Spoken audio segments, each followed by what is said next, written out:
Hello and welcome back. This is Chapter 7, The Necklace, written by Guy de Maupassant. And now I'm going to explain his number 40th to you. So here we go. She quickly drew out a printed card on which were inscribed these words: The Minister of Public Instruction and Madame George Ramponner asked the owner of Monsieur and Madame Loisel's company Monday evening, January 18th, at the minister's residence.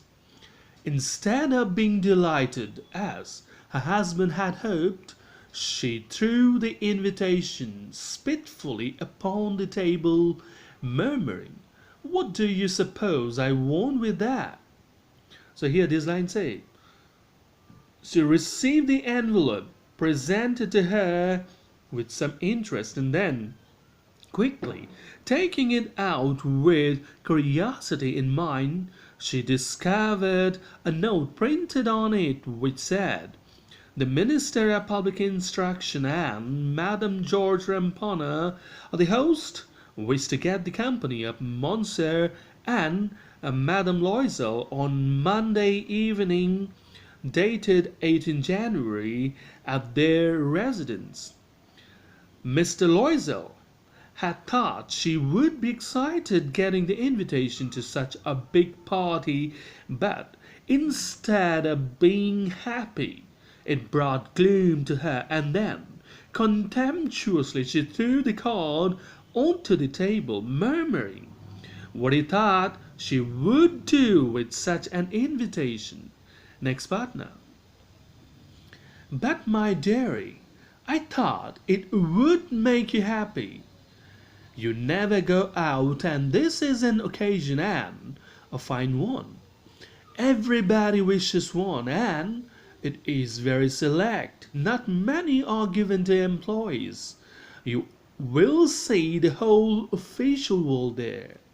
So here this line says, Mr. Loisel, in his attempt to appease her, presented his logic, saying he believed that would bring some cheer to her life.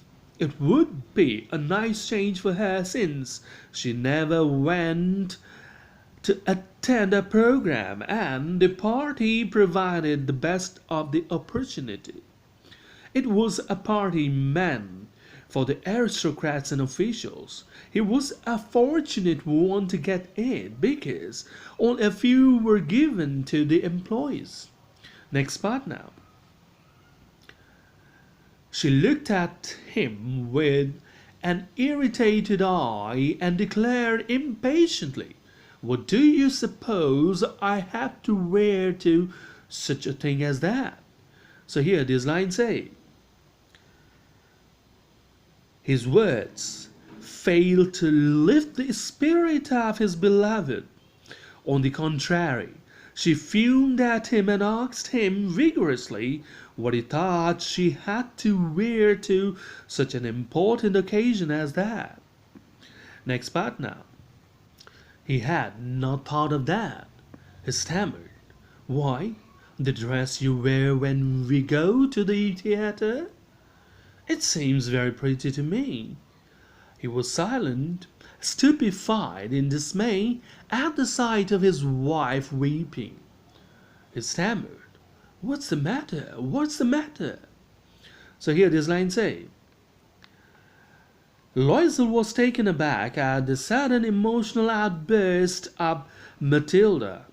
He didn't know what to say, and so stammered, and fumbling, he suggested the dress she wore when they went to the theatre was good enough for the purpose.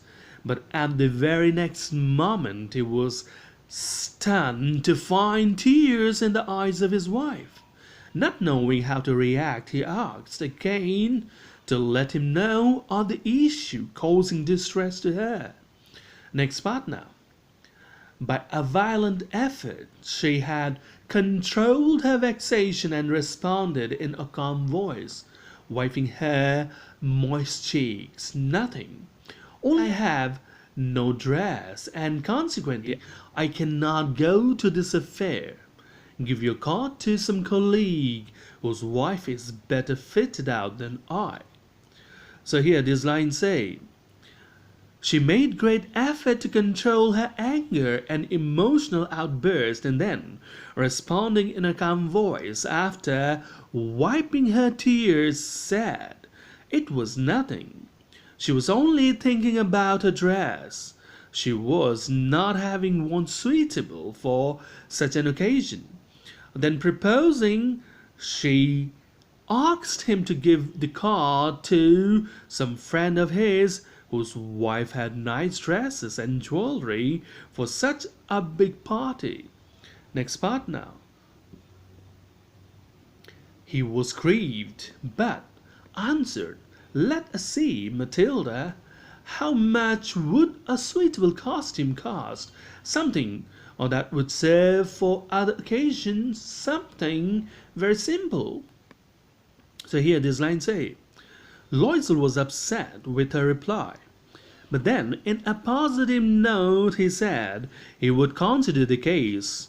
Then he inquired of her what a moderately good costume, something that would serve for other occasions as well, was likely to cost. Next part now. She reflected for some seconds, thinking of a sum that she could ask for without bringing with it an immediate refusal and a frightened exclamation from the economical clerk. Finally, she said in a hesitating voice, I cannot tell exactly, but it seems to me that 400 francs ought to cover it. So here this line say, then she gave a thought to her mind for a while about the probable amount of money that could be demanded of her husband, keeping in view his financial condition, an amount he would not find too big to bear. Finally, making all her calculations, she reached the conclusion that 400 francs should comfortably fetch her a dress for that occasion. So this is all for now. Thank you.